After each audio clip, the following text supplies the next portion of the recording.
Olá, como vai? Hoje nós vamos passar uma lista com 10 características do bom empreendedor. Vamos lá? Número 1. Todo empreendedor deve sempre buscar oportunidades e ter iniciativa. Os negócios criados por pessoas assim sempre oferecem novidades para seus clientes e são dinâmicos. Se tiver esse perfil, você será um empreendedor atento ao mercado, proativo e que se antecipa a situações difíceis que podem aparecer. Número 2. Ser persistente. Nem todos os negócios engrenam logo de início, por isso é importante ter perseverança e continuar trabalhando. Acredite nas suas ideias, nos seus clientes, arregace as mangas e vá ao trabalho. Com o tempo, você vai aprender como aperfeiçoar seu negócio e progredir. Então, não desista nunca. Número 3. Correr riscos calculados. No mundo dos negócios é importante ser ousado. Tenha disposição para assumir desafios pelo seu negócio, mas não se esqueça de sempre planejar antes de arriscar. Suas apostas nunca podem comprometer a saúde da empresa. Por exemplo, sabe aquele investimento a mais que pode gerar um aumento de produção, mas dá medo de não dar certo? Não se limite, tome coragem, planeje, invista, vale muito a pena. Número 4. Exigir qualidade dentro do seu negócio. Empreendedores devem fazer mais e melhor pelo seu negócio.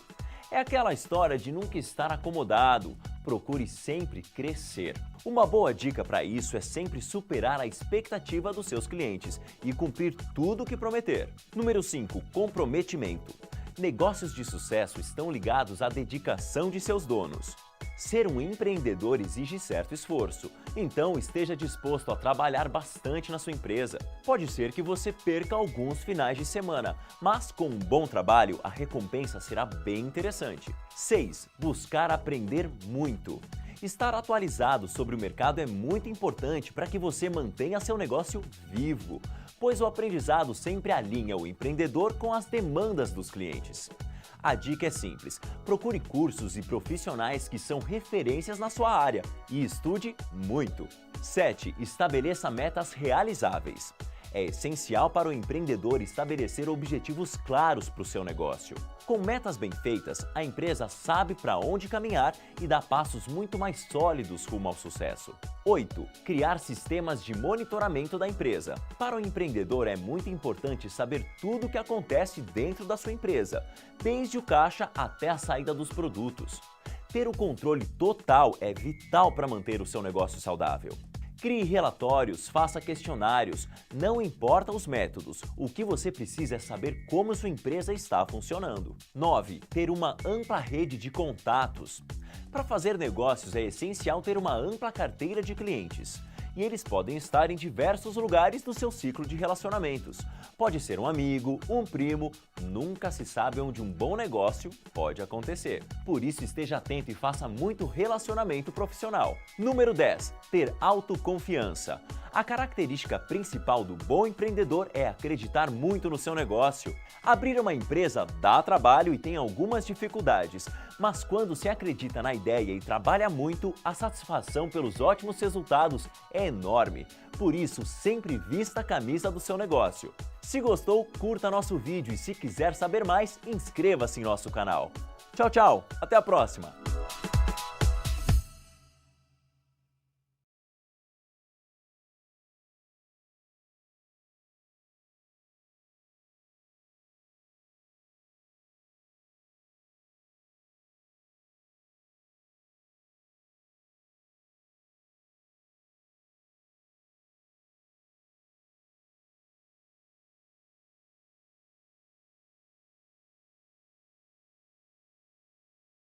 Boa tarde, gente.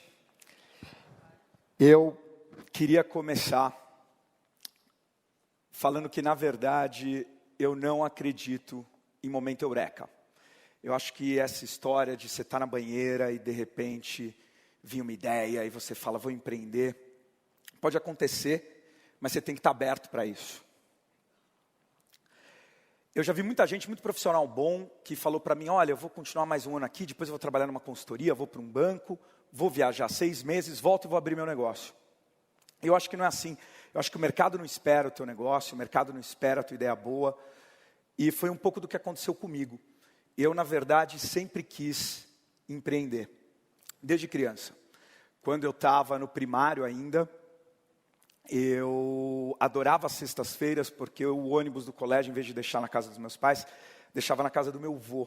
E aí no sábado de manhã, eu ia de fusquinha com ele para a loja de material de construção dele, trabalhar. E eu adorava aquilo. Ficava no balcão, eu passava preço, ia buscar coisa no estoque. Meu avô só não deixava eu fazer troco, de jeito nenhum. Mas fora o troco, o resto, eu estava lá.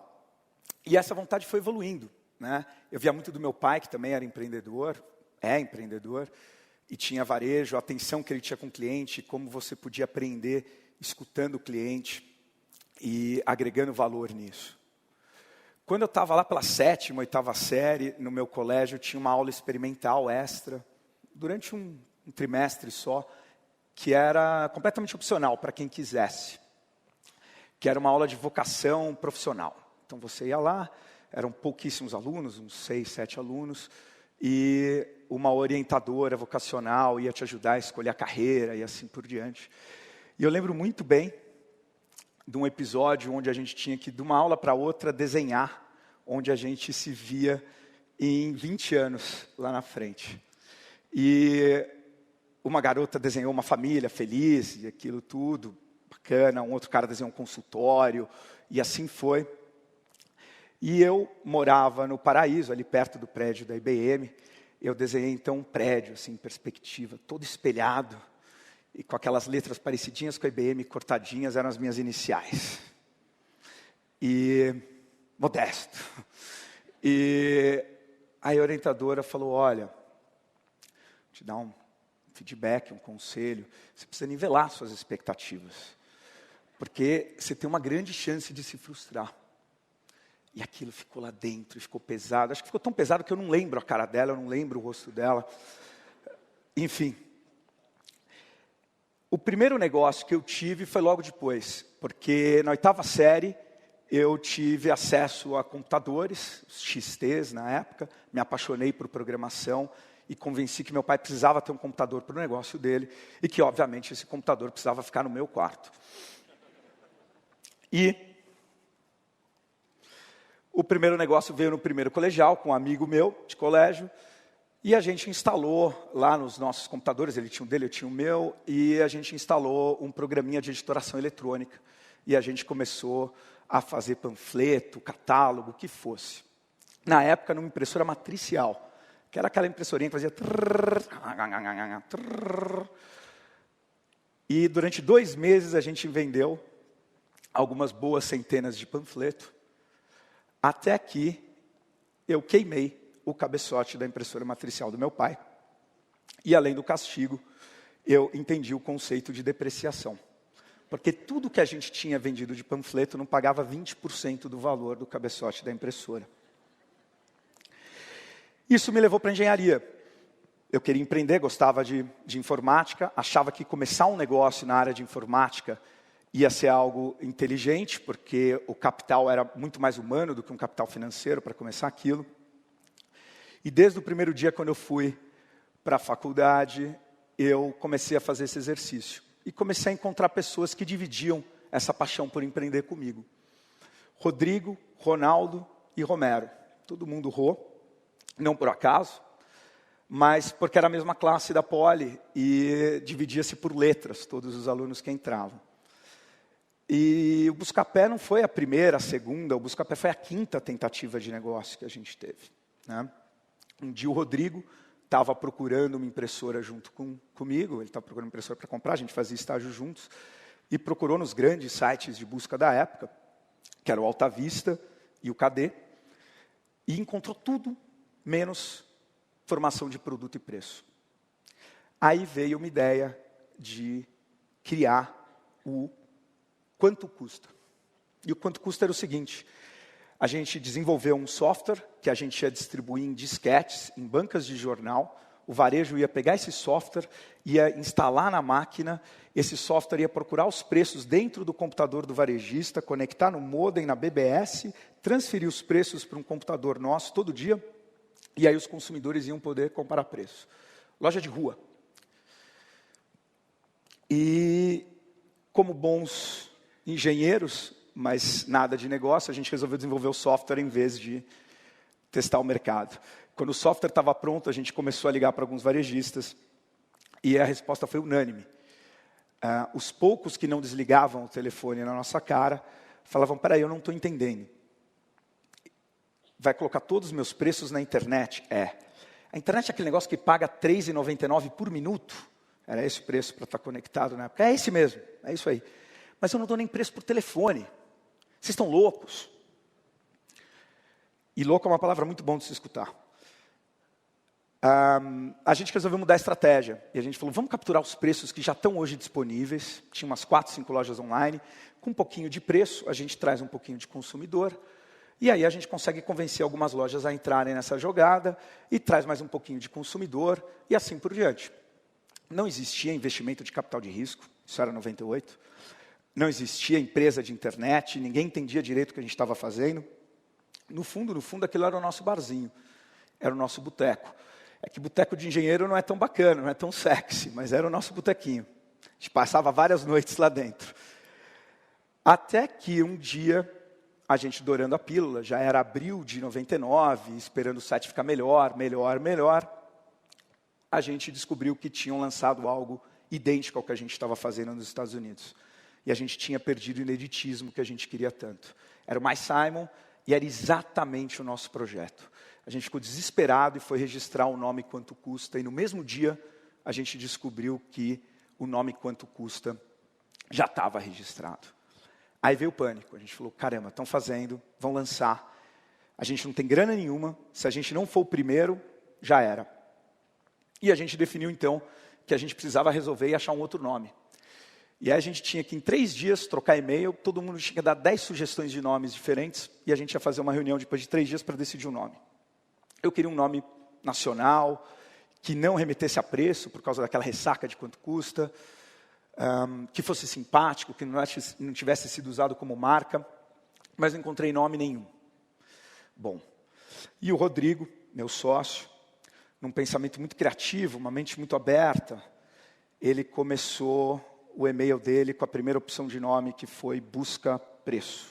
E ele evoluiu para busca produto, busca oferta, busca desconto. E assim foi. E ele não era tão criativo, porque ele parou no 9º e ele não conseguia achar mais nada. Ele falou assim, eu não sei mais o que fazer, vou escrever qualquer coisa. E mesmo assim ele manteve a linha busca-pé. E aí eu olhei aquele busca-pé e olhei que eu queria uma marca nacional e tudo aquilo. Eu falei, esse vai ser o nome. A gente foi para uma reunião, o Ronaldo ainda estava ressabiado, falou, busca-pé é um nome infantil, precisa ser um nome mais sério e tal. Mas eu consegui convencer ele com o famoso provisório. Vamos deixar esse, depois a gente troca. Tem problema, concordo com você plenamente, deixa, a gente troca, tem tempo, está tranquilo, a gente troca. E aí a gente estava pronto, vamos lançar. Lançamos, imprensa, fácil, não tinha assessoria de imprensa, a gente tinha R$100 por mês cada um, que vinha do estágio. Então, a gente foi coletando todos os e-mails de jornalistas que tinha e fizemos um grande spam para todos os jornalistas. Eles começaram a publicar matéria, porque era razoavelmente inovador. Isso era junho de 99. E o único ativo que a gente tinha era esse telefonezinho aqui. Porque a empresa era muito virtual, então a gente resolveu comprar uma linha de telefone. Na época ainda vendia. Na verdade, que alguns meses depois que a gente comprou, parou de vender e você tinha uma linha de graça na sua casa. Mas a gente ainda comprou. Pagou em 12 vezes. E eu não sei se eu sou de bigodinho ali, eu espero que não. Mas a gente lançou e 2 semanas depois o telefone tocou. E a gente ficou muito animado. O telefone tocou. Foi a primeira vez que o telefone tocou. E aí fica uma dica. Cara, quando você é muito pequeno e teu telefone toca, esquece, é pepino. Ninguém liga para você quando você é muito pequeno. Não atende, cai na secretária e retorna. Não precisa atender. A gente atendeu. Era um executivo de um grande varejo falando, olha, eu não quero preço listado. Nós tínhamos 30 lojas só no ar. E essa loja representava 1/3 de todos os produtos. E falou, se você não me tirar do resultado de busca, eu vou te processar. Mas baseado no quê? Não tem nenhum motivo. Não interessa, eu tenho aqui um andar inteiro de departamento jurídico, eu vivo passando por lá, os caras não estão fazendo muita coisa, eu vou te processar. E aí o Buscapé acabou de novo. Pela terceira vez a gente falou, caramba, o que a gente faz?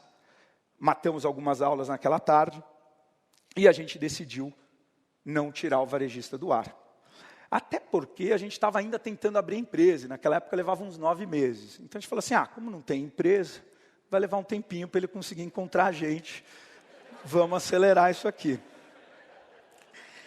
Bom, Buscapé estava no ar, estava tudo rolando, e começou a onda de internet. Em setembro, outubro daquele ano, a GP Investimentos comprou a Booknet, mudou para Submarino, e de repente tudo aquilo começou a explodir. E em todo lugar era internet, internet, internet. A gente tinha 8 propostas de investimento. Acabamos fechando com a iPlatform, uma incubadora, a Smart Money, tudo aquilo fazia muito sentido. Final de 99, isso. E aí começou 2000, e com 2000, ainda aquela efervescência de internet em todo lugar, uma grande matéria na Veja. Foi a primeira grande matéria do Buscapé, foi uma capa de Veja. A gente não estava na capa, a gente abria a matéria dentro. E foi final de fevereiro. Na segunda-feira seguinte a essa matéria, era a primeira semana de aula na Poli. E eu estava matriculado, eu tinha me matriculado em novembro, dezembro, eu fui. E a primeira aula era banco de dados, algo que eu já sabia de muito tempo, porque eu gostava de computação, era autodidata. E eu fui na aula, mas de manhã cedo, eu tinha varado a noite trabalhando, programando, aquela sala quente, dormi. Eu desmaiei 1h40 de aula, e o professor pegando no meu pé, falando para acordar, e toda hora pegando no meu pé. Até que uma hora ele, já cansado, de saco cheio, virou e falou, tem gente dormindo aqui na minha aula, eu não aguento mais. Vocês viram essa matéria aí na Veja? Lá o pessoal que montou site, tudo milionário, quiçá, né? E lá dormindo, suando. E não sei o que e tal, vocês não estão prestando atenção, aquilo lá é tudo banco de dados. Aí meus colegas de classe, o professor, não, Romero, quem é Romero? Era eu que estava dormindo, eu levantei, né, com aquela cara amassada de relógio, aquela mancha de sangue pisado, um pouquinho de baba. E eu olhei para ele falou, o quê? Você é um dos sites? Aí eu falei, sou, professor. E uns amigos, ele falou, então, baixa aí, dorme que você não precisa assistir minha aula. E eu dei risada, mas quando eu saí da sala de aula aquele dia, eu falei, cara, que porra eu estou fazendo? O que eu estou fazendo aqui? O que isso vai agregar para o meu Buscapé? Estou fora. Foi a única aula que eu assisti na USP no ano de 2000. Tranquei minha matrícula e fui para o Buscapé. Full time mesmo, 24/7. Bom, depois desse episódio, a gente tinha um roadshow pré-marcado para 2 semanas dali, então também não ia durar muito tempo. E a gente foi parar em Nova York. Esses aqui são os banqueiros da Merrill Lynch. Usando as cartolas, como disse o André Esteves. E a gente fez uma apresentação que foi ótima e ganhamos um comprometimento da parte deles para fazer o investimento, mas puramente verbal, né? Eles estavam interessados. Estava tão aquecido o mercado naquele momento, só para vocês terem uma referência, que a matéria da Veja 3 semanas antes dizia que o valor do Buscapé era 4,2 milhões de dólares. Na reunião, eles perguntaram, mas qual o valor da empresa? Aí eu dei uma engasgada, um dos caras da iPlatform levantou na maior cara de pau, 16 milhões de dólares. Ele falou, mas eu vi uma matéria da Veja, 4,2, mas 3 semanas atrás. Isso não... E não foi diferente. Na verdade, 15 dias depois que a gente saiu daquela reunião, acabou a brincadeira. E estourou a bolha da internet. Tá? E foi feio, foi bem feio. De abril até julho, quando a gente recebeu o investimento, o telefone já tocava uma vez ou outra, a gente não sabia se atendia porque era a Merrill Lynch, ou se a gente não atendia porque era a Merrill Lynch e o Unibanco. Não existia nada assinado que eles tinham obrigação de investir, e graças a Deus eles cumpriram um acordo de cavalheiros, investiram na empresa.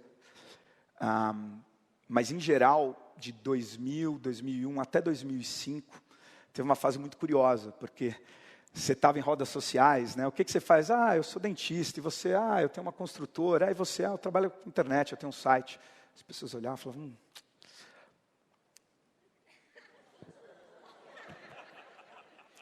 Parecia que você tinha uma doença terminal, que em 10 segundos se tornava contagiosa, porque todo mundo virava e ia embora. e você ficava. Bom, 2001 foi o ano que a gente teve a primeira receita no nosso modelo de negócio, que eram destaques no resultado de busca, e a loja pagaria por clique para ter esses destaques. Primeira, de 98 até 2001, não tinha uma receita. E 2002 foi um ano muito especial. Eu acho que 2002 foi, sem dúvida nenhuma, um ano muito importante para a gente, porque, primeiro, a gente atingiu o ponto de equilíbrio. 91% das receitas de 2002 foram na linha outros. A gente fazia tudo para pagar a conta, só 9% foi no modelo de clique, de destaque, mas a gente atingiu um ponto de equilíbrio que foi importantíssimo para dar tranquilidade para os acionistas. Mas eu acho que o principal foi do segundo trimestre de 2002. Nessa época, a gente já estava cobrando mais cliques, apesar de ter representado só 9% da receita do ano. E todos os grandes varejistas no Buscapé já pagavam para estar listados com destaque. Menos um, aquele grande, lá de trás. E eu tentava ligar, tentava falar com aquele executivo, ele não atendia, eu não passava da secretária. E um dia a gente resolveu tomar uma decisão difícil. E tomamos, que foi tirar aquele varejista do resultado de listagem, porque todos os outros estavam perguntando, falando, ele é gigantesco, ele não paga, eu vou sair, eu não vou mais pagar. E tinha um perigo gigantesco de tudo aquilo desmantelar. A gente tirou numa terça-feira, na quarta-feira tocou o telefone. Eu atendi o telefone, era o mesmo sujeito. E ele falou para mim, Romero, se você não me colocar no resultado de listagem hoje, eu vou te processar. Mas a verdade é que, quando a gente olha tudo o que aconteceu até hoje, aquele foi o day one. Aquele foi o meu day one. Na verdade, quando você começa uma empresa, você tem vários days one, porque você tem vários days zero também. A empresa começa, morre, mas aquela foi a primeira vez que a gente falou, caramba, isso aqui deu certo. Pode ser que não seja o Buscapé. Pode ser que não seja a gente, mas essa história que eu não dou preço, você tem que vir na minha loja, por telefone não rola, tinha acabado. A gente tinha conseguido transferir um pouquinho de poder de decisão de compra da mão do varejo para a mão de alguns pouquinhos consumidores que usavam o Buscapé, mas o suficiente para aquele grande varejista perceber que ele não estava mais no resultado e querer voltar. Né? E por mais que não seja um resultado financeiro, eu acho que quando você empreende, mais do que buscar um resultado financeiro, principalmente quando você quer fazer um empreendedorismo de alto impacto, você quer tentar transformar o mundo, um pouquinho que seja, facilitar a vida das pessoas. E aquele foi o nosso momento de quebra de paradigma. Aquele, sem dúvida, foi o day one. Depois dali, a gente começou a crescer, focamos só no modelo de negócio. Tivemos 3, 4 anos maravilhosos, expandimos para a América Latina, mas a gente queria mais. A gente queria expandir para outros modelos de negócio. A gente queria sair só de comparação de preços e fazer classificados, pagamentos, tudo que pudesse ajudar o consumidor a tomar uma melhor decisão de compra. E os acionistas não estavam alinhados. Merrill Lynch e o banco falaram, olha, a empresa está muito bem, está crescendo, está gerando caixa, você vai usar todo esse caixa. A gente já está há 6 anos. Alinhamento com o teu sócio é muito importante. E ali a gente começou a ter um desalinhamento, e a gente falou, ok, o que fazemos então? Vamos procurar um novo sócio para construir essa outra fase do plano. E aí a gente acabou encontrando um fundo de private equity, chamado Great Hill Partners, que comprou a participação de Merrill Lynch e Unibanco, e com eles nós começamos a expandir. A primeira coisa foi fazer uma fusão com o principal concorrente, o Bom de Faro, e expandimos para vários negócios. A nossa maneira de expandir, ela sempre foi muito arriscada. Hoje, com um sócio maior, que é a Naspers, ela pode ser mais agressiva. Mas a gente não podia errar. Todas as aquisições a gente fez da geração de fluxo de caixa. Então, nós tínhamos que fazer mais do que investimentos em projetos certos, a gente tinha que fazer investimentos em pessoas corretas. E foi o que a gente fez. Né? De lá para cá, o Buscapé hoje tem 20 companhias e 36 fundadores nessas companhias, tocando o dia a dia dessas companhias. E a inspiração, muitas vezes, não veio só do mercado ou dos empreendedores. Tem um caso muito divertido, que é da Railda. A Railda era minha diarista. isso lá atrás, em 2005, 2006, e um dia eu estava tomando café da manhã, lá em casa, na cozinha, e a Railda falou que precisava sair rápido e cedo naquele dia, porque ela ia passar na Casas Bahia, e ela precisava encontrar algum produto de R$50, R$100, para ela poder abrir outro carnezinho. E eu no auge, né, da minha... Sabe tudo, vou dar uma dica para a Railda. Eu falei, Railda, você está fazendo tudo errado. Tudo errado. Ela falou, como assim, seu Romero? Me explica então. Eu falei, Railda, em vez de ir lá e ficar gastando R$50 por mês, R$100 por mês em batedeira e não sei o quê, você tem que economizar esse dinheiro. Você tem que fazer uma poupancinha para os seus filhos, para a educação. Ela olhou para mim assim e falou, seu Romero, em que banco que eu vou fazer tudo isso? Não tenho banco não. Ou eu coloco o dinheiro no colchão e meu marido bebe, ou eu vou lá e faço a minha poupancinha de R$50 no carnezinho. Eu desmontei, né? Caiu o chão. Você fala, cara. Mas foi dessa experiência que veio a ideia de tentar facilitar a forma como a classe C, que estava entrando na internet, podia comprar na internet. E foi daí que a gente foi buscar quem poderia ter a melhor tecnologia para pagamento, que resultou no investimento no pagamento digital, que hoje é o Bcash. Em 2009, o Buscapé acabou entrando na manchete de uma forma mais forte. Segurando essa água um tempão, vou dar um gole. E porque a Naspers comprou 91% da companhia, num valor de $374 milhões, que acho que foi um dos maiores negócios de internet, e a startup fechou o ciclo. Mas o que mais me espantou em toda essa época foi que, desde então, todo mundo me pergunta coisas como, por que você ainda está lá? Quando vence o seu contrato? Por que você não foi começar outro negócio? Agora que você tem dinheiro. E eu nunca entendi esse tipo de pergunta. Porque, para mim, o empreendedor nato, ele quer de alguma forma mudar o ambiente onde ele está, onde ele vive. Ele não constrói a empresa para ele. A gente nunca construiu o Buscapé para a gente. O Buscapé não era nosso.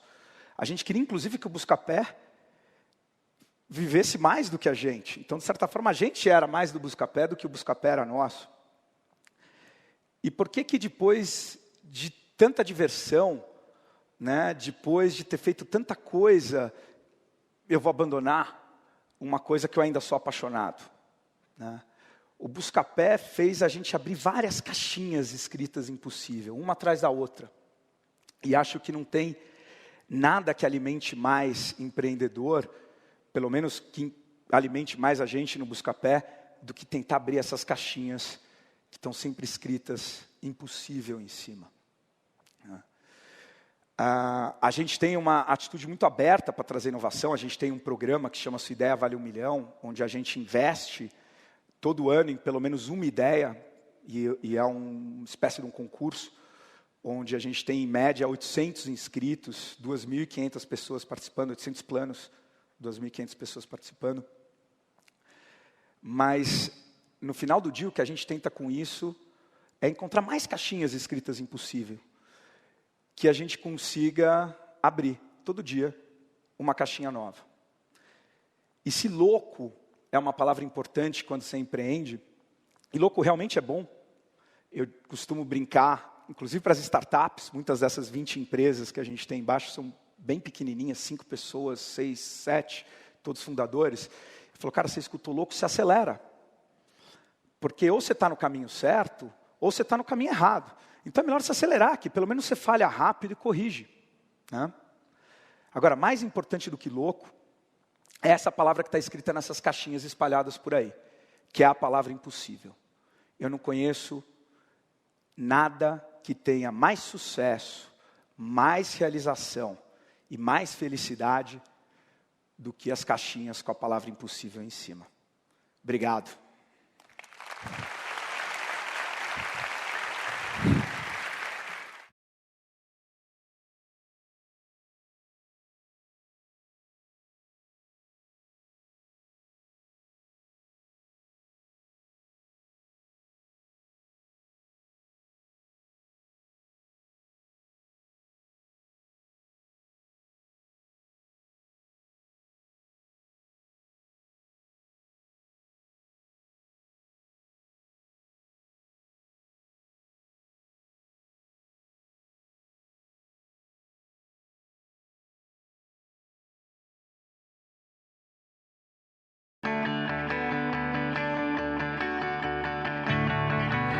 Eu sou Leila Velez, sou hoje presidente e cofundadora do Beleza Natural. E aí, gente, bom dia! Bom dia! Boa! A gente começou há 21 anos atrás e numa história assim que ninguém acredita, né? A gente começou com uma ex-empregada doméstica, um ex-taxista e 2 ex-atendentes de lanchonete do McDonald's, né? 4 sócios, tinha tudo para dar errado. A gente acreditava muito num sonho e era tudo que a gente tinha. A história do Beleza Natural começou em 1993, quer dizer, na verdade, 10 anos antes disso, né, quando a Zica se tornou cabeleireira, minha sócia, e ela queria uma solução para um cabelo crespo, super rebelde, né, que era o caso dela, da família e de vários amigos, e não existia nada no mercado. E a gente queria realmente uma transformação verdadeira, um produto que transformasse os fios, desse balanço, cacho, movimento, e não existia naquela época. Então a Zica começou a misturar matérias-primas com produtos que já existiam. Aí testava no próprio cabelo, o cabelo caía, ficava careca, testava no Rogério, que é irmão dela e hoje também é sócio, que acontecia a mesma coisa, na família, nos amigos. Isso levou 10 anos. 10 anos de tentativas e erros e assim, muita crença de que era possível, né, criar algo que fosse inovador nas condições mais amadoras possíveis. Paralelo a isso, eu e o Rogério trabalhávamos no McDonald's. Eu comecei a trabalhar lá com 13 anos. Conheci o Rogério lá, nós ficamos amigos, eu conheci a Zica através dele. A gente criou uma grande amizade, né? E viramos líderes de torcida, ali acompanhando os testes no fim de semana, na família. Viramos cobaia, né? O Rogério bem antes, né? Eu depois, graças a Deus, já numa fase onde a fórmula estava mais estabilizada. 10 anos depois, a gente conseguiu chegar à conclusão de que aquele produto estava pronto para ser comercializado. Então a gente foi buscar a ajuda de uma pessoa que entendia realmente como é que você registrava um produto, né, uma química, transformou aquela fórmula numa estrutura para ser formalizada, né, para se fazer o registro na Anvisa. E ao mesmo tempo a gente buscou os primórdios do nosso conhecimento de McDonald's, que era entender como você transforma uma empresa que era local numa multinacional presente no mundo inteiro, garantindo padrões de qualidade, de atendimento, de serviço. Então a gente adaptou o que a gente conhecia de McDonald's, de padrões de atendimento e de qualidade, para um serviço de beleza, transformando cada serviço dividido em várias etapas e cada etapa sendo feita por um especialista. Então a fórmula era aplicada dessa maneira, né? Então, o super relaxante, que era o carro-chefe, era aplicado em 7 diferentes estágios, cada estágio feito por uma pessoa diferente, um especialista. Com isso a gente conseguiu um processo que tinha muito mais produtividade. A entrega final tinha uma qualidade muito superior, porque a gente sabia que a pessoa que faz várias vezes a mesma coisa de uma maneira, né, completa, ela ganha uma velocidade, uma agilidade muito maior do que um cabeleireiro que faz todos os processos, com todas as diferentes técnicas que o serviço exige. Então a gente conseguiu criar um conceito de negócio muito diferente, mas ainda éramos 4 loucos, né? Eu, Rogério, Zica e Jair, não tínhamos dinheiro, o Jair era taxista, resolveu vender o Fusquinha táxi dele para ser o nosso investidor, nosso angel. E foi assim que a gente começou. A gente percebeu que a gente tinha que focar naquilo que era muito próximo à nossa realidade. Os nossos clientes eram muito parecidos com a nossa vida. Nós éramos provenientes de comunidades também e a gente percebeu que existe uma lacuna gigante de pessoas que queriam uma solução, uma transformação para o cabelo, mas queriam que fosse por um valor acessível, num ambiente bacana, respeitoso, bonito, bem decorado. Isso não existia. Então, Beleza Natural nasceu de um conceito que era mais do que o serviço, do que o produto. Era uma experiência de relacionamento com o consumidor, com a cliente, muito especial. E nós conseguimos transformar aquele espaço, que no começo era uma casinha de 30 metros quadrados, num lugar onde as pessoas iam lá para promover sua autoestima. Se transformar em pessoas mais felizes, não simplesmente mais bonitas. E cada dia que passava, né, a gente começou a perceber que a loja abria às 8 e fechava às 6, mas já começava a se formar uma fila às 7, depois às 5, depois às 4 da manhã. A gente já não conseguia mais fechar às 6, fechava às 7, às 8, às 10, meia-noite. Era uma loucura, a gente começou a distribuir senhas. E logo na primeira hora as senhas se esgotavam, né, já tinham-se filas se formando muito cedo. E a gente pensou, caramba, que fantástico, né? Porque no começo a gente não tinha nem cliente, nem dinheiro para fazer propaganda, então o que eu fazia era fazer uma xerox. E era assim, um texto que eu achava que era, né, a coisa mais fantástica do planeta, mas hoje eu olho e morro de rir. Mas era do tipo, se seus cabelos são um problema, nós somos a solução.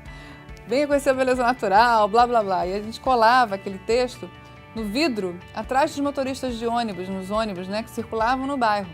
E aquele ônibus circulava, quando chegava à noite ia para a garagem, os supervisores mandavam arrancar tudo, no dia seguinte a gente ia, colava tudo de novo. E assim começava, foram os nossos primeiros clientes que foram atraídos dessa maneira. E não parou mais, né? O boca a boca fez outras pessoas chegarem, depois tomamos a decisão de abrir novas unidades. Hoje, Beleza Natural tem a sua fábrica, mas muito mais voltada para pesquisa e desenvolvimento.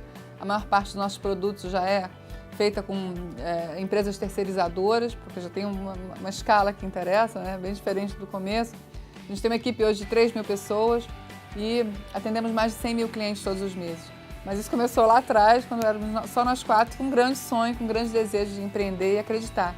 Se alguém olhasse para trás e visse um taxista, 2 atendentes de lanchonete, uma babá, faxineira e naquele momento cabeleireira, falando em começar um negócio, acho que muito pouca gente iria acreditar que daria certo. Eu acredito muito no Brasil, acredito muito que empreender num país onde existem tantas lacunas de necessidades não atendidas é possível, não é fácil, mas acho que os obstáculos são pequenos diante de tantas oportunidades. Acho que é por isso que o Beleza Natural está aqui até hoje. Eu acredito muito que vários outros negócios têm espaço e podem crescer e se tornar as novas multinacionais brasileiras no futuro, como a gente vai ser, se Deus quiser.